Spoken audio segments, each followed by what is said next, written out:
This is your reality check.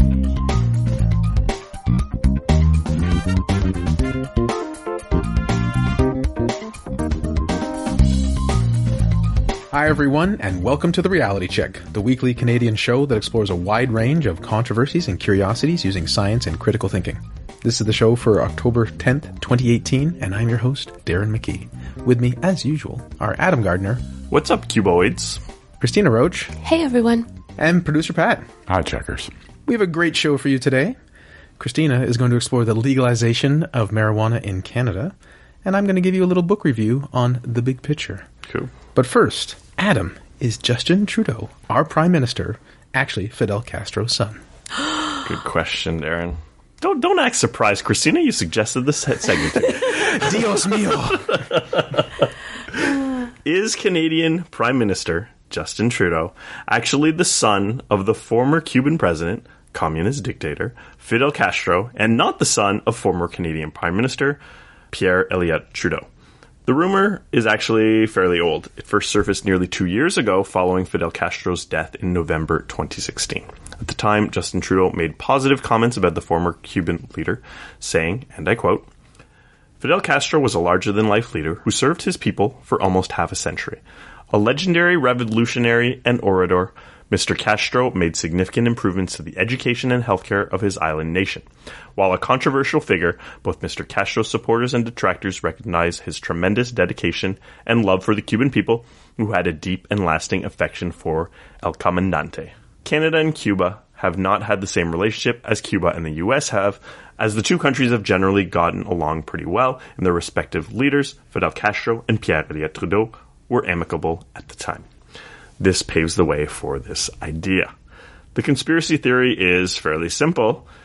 At some point, roughly 9 months before Justin Trudeau was born, his mother, Margaret Trudeau, would have slept with Fidel Castro, which, according to what I've learned about the birds and the bees, would lead to a baby. So, how is this even remotely believable? Well, Margaret Trudeau filed for divorce in 1983, while Pierre Elliott Trudeau was still Prime Minister. Her various escapades at the time were well covered by the press, amongst speculation about what she was doing. The idea that she might be unfaithful during her marriage is something critics would find appealing. Photos of Justin Trudeau are compared to those of a young Fidel Castro and argued to look similar. I will admit to finding them similar looking, but this is a simple case of finding similar photos of two people for whom there are many photos of an existence. For another example of this that makes no sense, try to find the picture of Emma Watson compared to Richard Dawkins, and there's actually like a face morph, and they really look absolutely identical. Mm-hmm. Something I stumbled upon when I looked up Watson Dawkins on Google one day. Ultimately, the opponents of Justin Trudeau's policies, considered to be a socialist by some right-leaning critics, would love nothing more than to show some connection to an actual communist. When I first saw this, I thought, this is so far-fetched, but it must be hard to disprove, right? Well, not really. It would seem that trying to disprove such a thing is quite simple when both parents are people who were very much in the public eye. If someone had a conspiracy theory about who Andrew Scheer or Stephen Harper's parents were, it might be hard to track down exactly what their parents were doing, but it's not as difficult to determine whether or not Margaret Trudeau, the wife of the Prime Minister of Canada, and Fidel Castro, the President of Cuba, were even in the same country on the year leading up to Justin Trudeau's birth on December 25th, 1971. The conspiracy keys in on a statement in a Globe and Mail article stating that Pierre Elliott Trudeau and Fidel Castro's paths crossed for the first time in 1970. At the time, the Canadian government negotiated exiling members of the FLQ, the Front de Libération du Québec, to Cuba. The Snopes article on the subject spends a lot of time dwelling on the biological implausibility of such a union. Simply put, if Margaret Trudeau had met and copulated with Fidel Castro in 1970, this could not have resulted in birth on December 25th, 1971, since a human gestation period can't last that long. More specifically, Justin Trudeau was likely conceived between March 16th and April 22nd, 1971. Since Pierre Elliott Trudeau and Margaret Trudeau married in secret on March 4th, 1971, this actually lines up very well with the birth of their son. While the couple's marriage eventually broke down many years later, this was literally the honeymoon phase of their relationship. Rumors of an affair with Mick Jagger, for example, circulated some 6 years into their marriage, but this is hardly indicative of problems in the very first months. Once they returned from their honeymoon, the couple was under close watch by the media. She was 22 and he was 51 at the time, which the press had a field day with. Wow, I forgot there was such a gap. Yeah. I forgot because I wasn't alive at the time. Now, if Pierre Trudeau was seen traveling without his wife during that time, it was noted and mentioned by the press. Further, his workplace attendance is a matter of public record during the time, and there were no trips to Cuba. It hardly seems likely Margaret could or would have traveled to Cuba for a hookup with a man neither she or her husband had actually met prior to this. The Trudeaus wouldn't actually meet Fidel Castro until 1976, over 4 years after Justin Trudeau's birth. Simply put, the dates just don't line up. Justin Trudeau is the son of Pierre-Elliott Trudeau and his wife, Margaret Trudeau.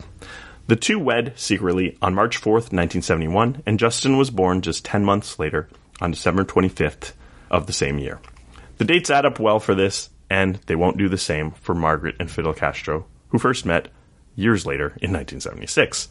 She neither had the inclination or opportunity to have had an extramarital affair with him years earlier. Though the two's relationship eventually broke down, there's no indication of trouble in the early months. This conspiracy theory, put together by a user on the r/the Donald subreddit, just doesn't hold up to scrutiny.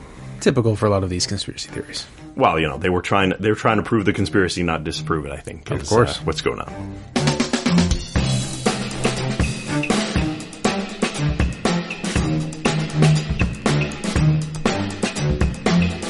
Well, thank you, Adam.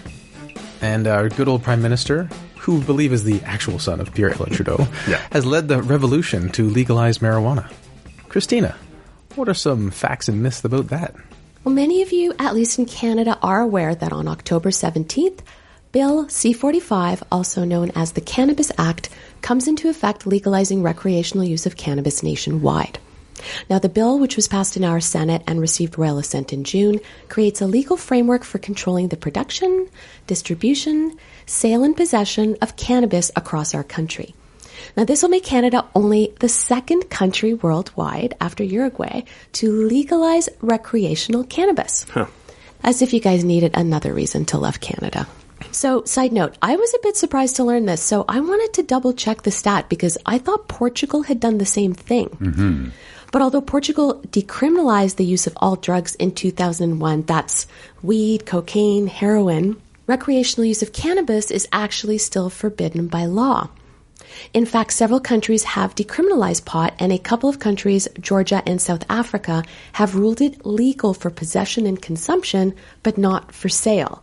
Which is a weird one because outside of growing it, I suppose, how do you possess and consume weed that can't legally be sold to you? My understanding was that it was decriminalized to a certain extent in Canada, and this is probably going back something like 15 years.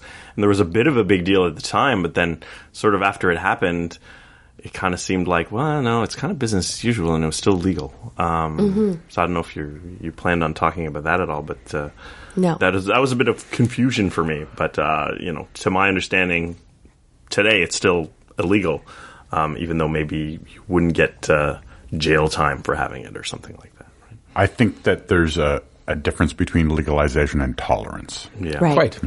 The reason I say that is because I think places like Holland that are famous for smoking weed, it's actually illegal, but it's tolerated. Yes. Yeah. Now, according to our government, 40% of Canadians report having used cannabis at least once in their life, and around 70% of Canadians agree with the legalization for recreational use. Here in the province of Ontario, which 3 of the Reality Check crew are based, people aged 19 and up will be able to legally use recreational cannabis in private residences and outdoor spaces of a residence, buy up to 30 grams of pot at a time online from the Ontario Cannabis Store, so just over an ounce. Online only, huh?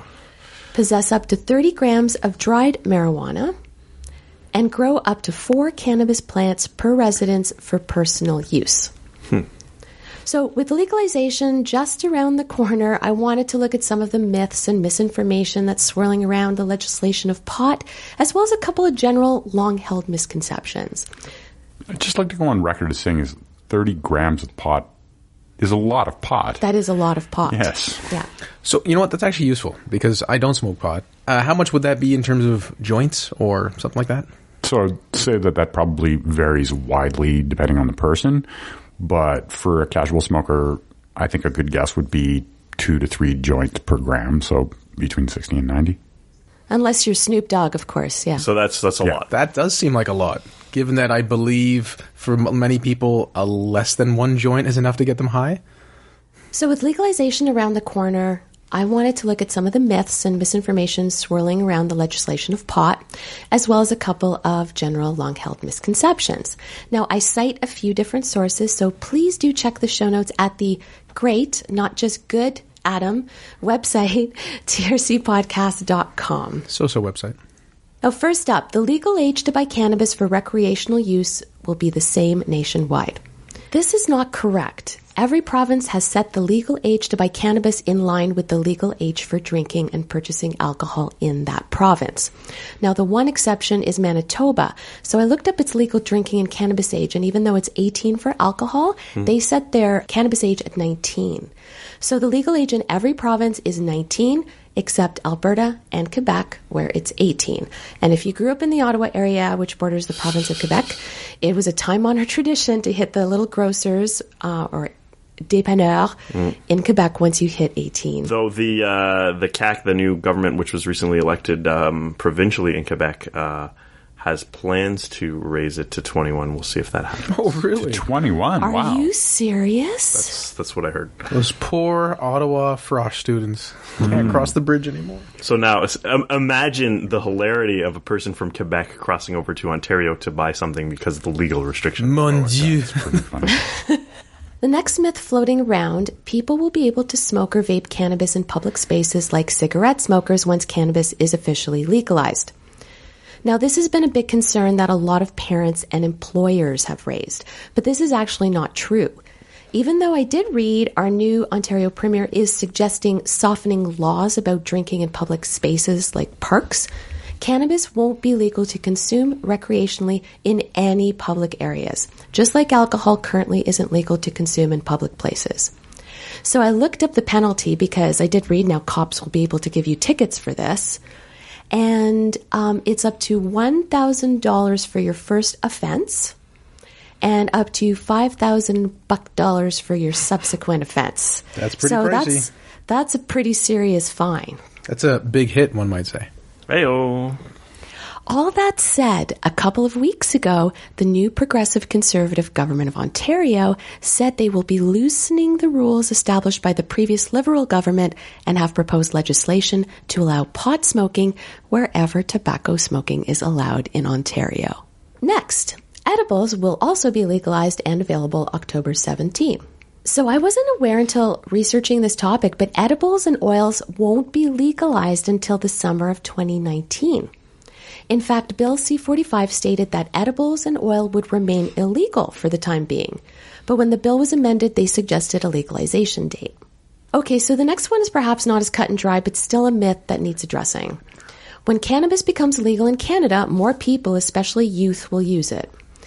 Obviously, we can't answer this question yet, but thanks to examples in the U.S. like Colorado, who legalized recreational pot in 2012, we have actual data we can look at. Ooh, so data. if you look at Yeah, we like data. If you look at U.S. states that have legalized recreational cannabis use, some interesting things are happening. If you take Colorado, for instance, 2017 federal survey data shows the rate of teen marijuana use has dropped to its lowest level in nearly a decade. As for Canada, Elaine Hishka, who is an assistant prof in the School of Public Health at the University of Alberta, she's also an expert in substance abuse and related policy. She says, quote, "It's important to note that Canadian youth already report the highest rates of past year use relative to other countries. While there is evidence to suggest there may be an increase in use amongst young adults, cannabis will remain illegal for those under 18.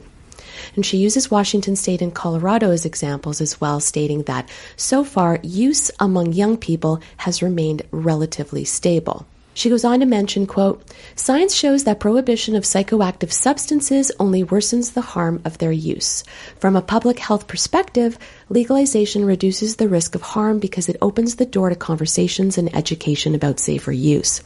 It also allows us to redirect resources from policing a criminal act to developing health policies that can reduce demand and discourage risky patterns of use." Okay, so you know who does seem to show an uptick in cannabis use post-legalization? The 55-plus age group. Huh. To your point, Adam.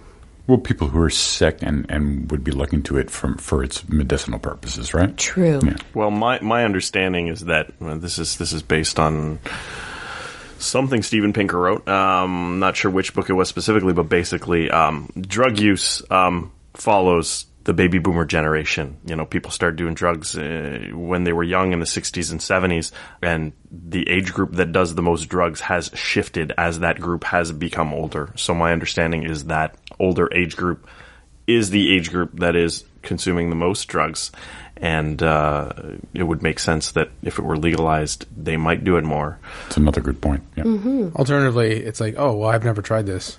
I may die eventually because I'm 70 or 80. Why not try it? Yeah. Yeah, so there's surely the health issue could be a factor as well. There could be a combination of things that are leading to this, right? Now, this I found very interesting, and I know my fellow panelists will too. In April, Forbes ran a piece regarding 2 new studies published by the American Medical Association, which find that there appears to be reduced reliance on addictive opioids and a reduction in opiate overdoses in states that have legalized cannabis.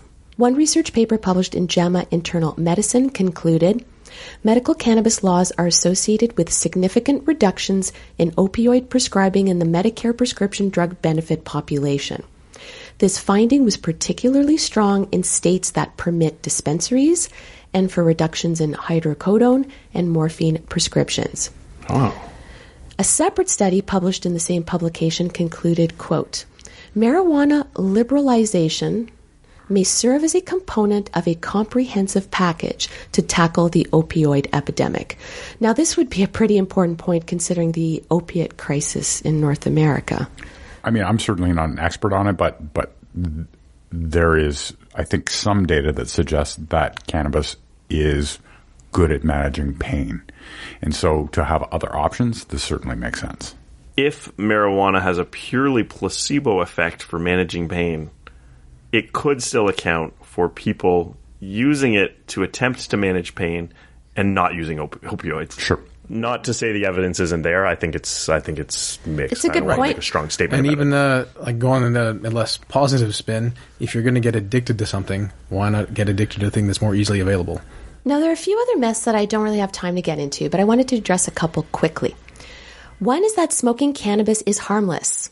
Burning cannabis produces carcinogens, so although we don't have conclusive evidence yet whether it causes cancer, we do have evidence showing that depending on how much you smoke, it can lead to respiratory issues like chronic bronchitis. Now, legalization will help open doors to research, so hopefully more to come on that. And there are potentially options like edibles and things like that where you're really not smoking anything. So even though the THC is still involved, a lot of that cancer-causing problem stuff may not be in play, right? Well, and interestingly, that's why a lot of people were kind of questioning this oils and edibles thing, because it's arguably healthier than smoking pot. So now, before I wrap up, The Late Show with Stephen Colbert published a video a few months ago perpetuating some very misleading information about Canadians and cannabis that I feel really needs to be addressed here. Oh boy. The video suggests that marijuana is a gateway drug to other Canadian behavior, like mainlining poutine, lumberjacking, slurping the amber dragon, which is our street code for maple syrup. The amber dragon. Or just randomly breaking out into bare naked lady songs while dressed as a Mountie. Now, let me be clear that there's absolutely no evidence to support any of these claims. Okay, guys, so just to wrap everything in a nice, fun bow, I have a link in the show notes to slang for marijuana. There were a couple that stood out to me, so I just wanted to read them. African broccoli, Caribbean cabbage, Chronicles of Narnia, which, because chronic. Yep. Daniel Nuggetstone, and Hungarian hummus, which are also presumably funnier, I guess, if you are high when you read them. So are these slang terms that people that actually smoke marijuana use, or are these like slang terms that like parents who don't understand use and like, you don't really get it? When realistically, the parents are probably the ones that are smoking more weed than the kids. But it's basically like a wiki with all the slang in the universe that currently exists or is known of.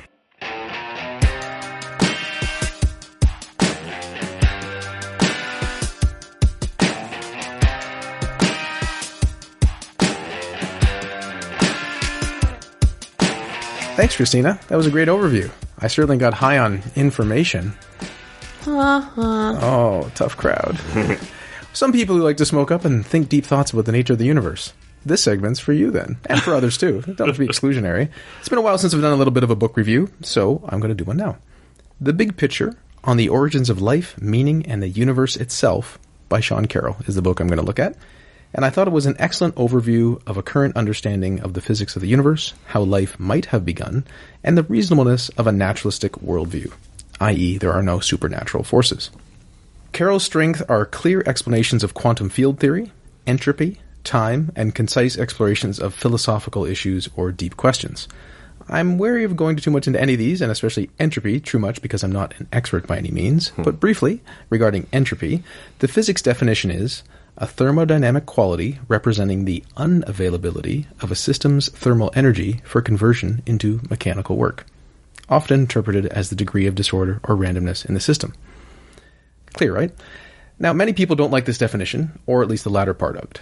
Of course, when I said many people, I mean the subset of people who care about the definition of entropy. Forget the randomness part for a moment and try to think of a system having things more ordered or not. If energy is more spread out, it's a lot of work to make it less spread out, if that's even possible. Yeah. If you picture a cup of coffee with some milk on the side, it is much more ordered compared to when you put the milk in the coffee. And reasonably, it's nearly impossible to get that milk back out of the coffee into the original state of them being separate. I always explain this from the perspective of dropping a glass. You drop a glass, it shatters. That can be done. Trying to put that glass back together, a lot more complicated, and that's the arrow of time. Well, Producer Pat, do you remember what I uttered when my wine glass fell and broke all over the deck? I just walked away to get some stuff to clean it up and just said, damn entropy. I think that's damn clumsiness. It was messy. I'll blame entropy. It's the wine pulling up all kinds of entropy in your brain. There you go. Yep. Now, you can create local pockets of order or clumped together energy. Carroll mentions that you can have a fridge cool your food, creating a local region of coolness compared to the surrounding environment, which is often how I describe myself. Anyway, but you end up with more heat coming out the back of the fridge. Yeah. Similarly, photons hitting the Earth in the visible spectrum, but then you have more ultraviolet photons leaving the Earth. There are obvious pockets of order or clumped together energy, but given enough time, like trillions and trillions and trillions of years, everything will be spread out, and nothing interesting can happen anymore in the universe. So, like, we're kind of anti-entropy beings, but what we do in the universe is still creating entropy. Like, we eat and we, Correct. We excrete and we breathe and we exhale. So all of the products of life are still contributing to entropy. I think there's a bit of a misconception where people like to think that, evolution doesn't make sense because of entropy, or life is against entropy and things like that. But at the end of the day, there's just constant entropy going on with living things, and it's only because the Earth is not a closed system and is taking in a ton of energy. So much to say, type of stuff from the sun that's right. There's something happening somewhere else. Yeah. There's heat coming out your air conditioner. Yes. More than the coolness. Yeah. Now, the rough analogy of when the milk is fully mixed with the coffee is the universe being spread out. It can't change any further at that point. And Carroll makes the point that we, humanity, are like the milk that's in the process of mixing with the coffee. It's the diversity, it's the possibility of something different before it's completely separate and before nothing else can happen. We're in that space. Entropy is always increasing.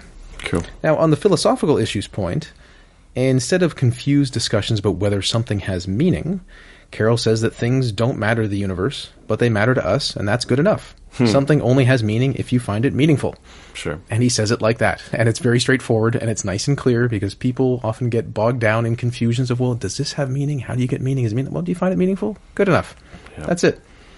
Additionally, don't confuse different levels of analysis.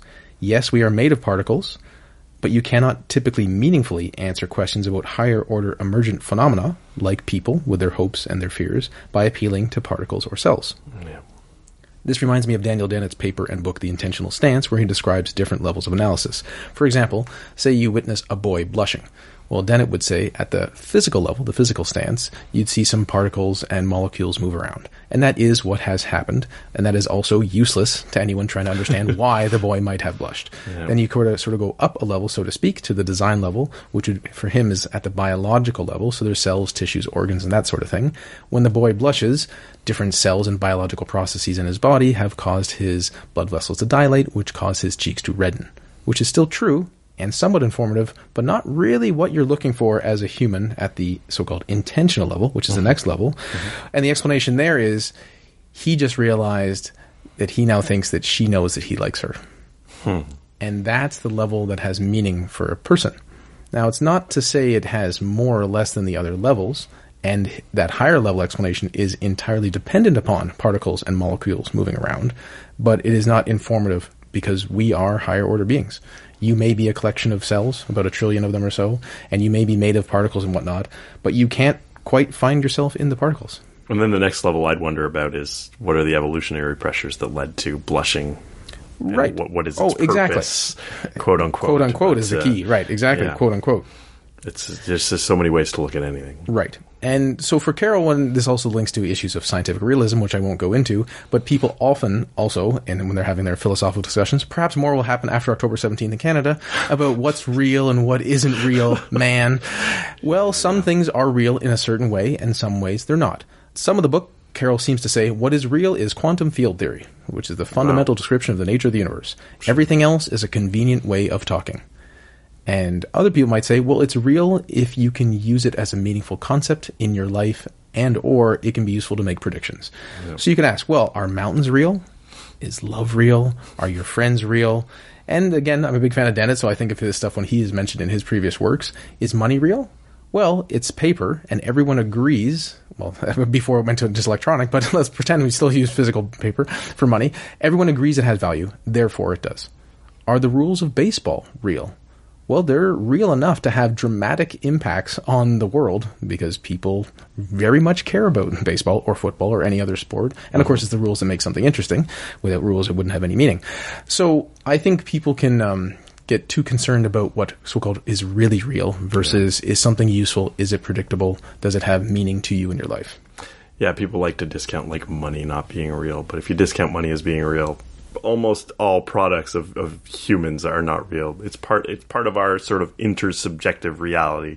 Right. It has value. And right. So there are people who are eliminativists who would say something like, love is not real or consciousness is not real because it is particles, molecules moving around and so on. And I don't think that is a useful stance. I think these things are real. They just might not be what you thought they were. Yeah.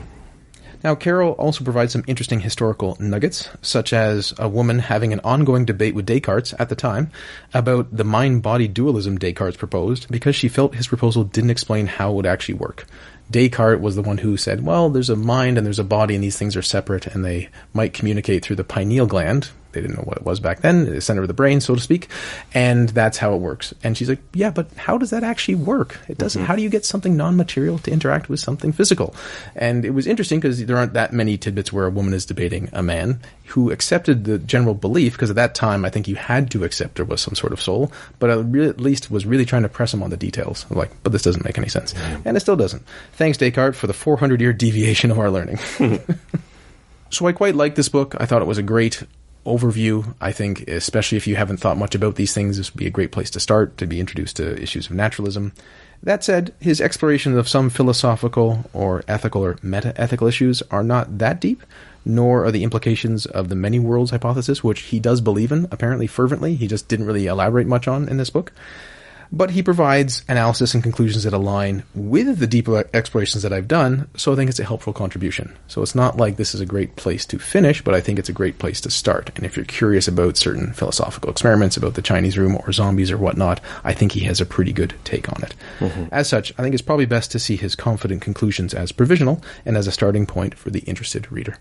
And I should mention that Carroll brands his naturalism poetic naturalism, And apparently there's 5 to 10 different types of naturalism for the people who are really interested in exploring this philosophically. Oh, wow. But the gist is, I think he wants to see it as a bit more meaningful and romantic in the idealized sense, not in the romance sense. Because naturalism, as a purely scientific exploration of things or explanation of things, can seem a bit, we'll say, clinical or cold or detached. When there is grandeur in this view of life, as Darwin has said, or there's beauty in a rainbow, because you know that it's the refraction or reflection of water molecules, doesn't have to make it less beautiful. It's more that you get a second way of looking at something, which could enhance the beauty of the whole process. Yeah, I don't appreciate the idea that understanding something gives it less value, and I don't think it's true when you apply it to almost anything in the universe. We wouldn't be doing this podcast if we felt otherwise, but there are people who do. Write in if you are one of those people. We'll explain to you. How did you last this long? Interesting book, Darren. I wonder if someone who's read Sapiens and Homo Deus would find much out of it, because I feel a lot of these ideas were tackled in those. Not quite in the same way, no. Okay. I think they would have find value because although Sapiens and Homo Deus are good for what they are, they're not written by a physicist. And this have to do a lot of physics, entropy, nature of time, and then the other stuff is tacked on. So just because I presented a lot of philosophical issues, the bulk of the book is really more cosmological. Interesting. Okay, cool. Thanks for joining us once again. Adam showed us that it is exceptionally unlikely that Justin Trudeau is actually Fidel Castro's son. And Cristina gave us an exploration of marijuana laws in Canada for the upcoming legalization on October 17th. Be careful out there, people. And I gave you a little book review of Sean Carroll's The Big Picture, which I think is generally good for most people to try. Until next time, think better, tack better. Peace out, cuboids. Stay classy, not smartassy. We'll talk to you next week, everyone.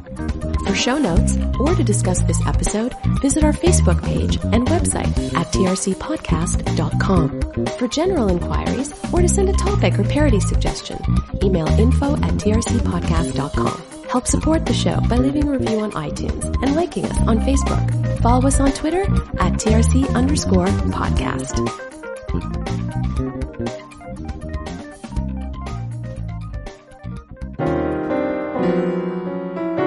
Okay.